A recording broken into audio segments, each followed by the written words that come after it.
Clock tower centre నుంచి ఒకటే చెప్తున్నాను, నేను నాయకుల్ని ఎవరిని వదులుకోను, జనసేన నాయకుల్ని గుండెల్లో పెట్టుకుంటాను. కానీ నన్ను కాదనుకుని వెళ్ళిపోతే నేనేం చేయలేను. వెళ్ళిపోతున్న ప్రతి నాయకులకి అమలాపురం క్లాక్ టవర్ సెంటర్ సాక్షిగా చెప్తున్నా, నాయకులు వస్తారు, వెళ్ళిపోతారు. జనసేన జన సైనికులు, వీర మహిళలు, జనసేన మద్దతుదారులు రాష్ట్ర క్షేమం కోసం, ప్రజాక్షేమం కోసం నిలబడేవాళ్ళు.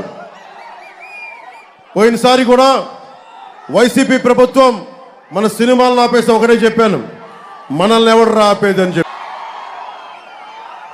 జెండాల కింద దించాం. ఈ రోజున భవన నిర్మాణ కార్మికులకి చెప్తా ఉన్నాం, ఆ జెండాలు తీసేయమ్మా ప్లీజ్, జెండాల కింద దించి. 40 లక్షల మంది భవన నిర్మాణ కార్మికులను పట్టుకొట్టారు.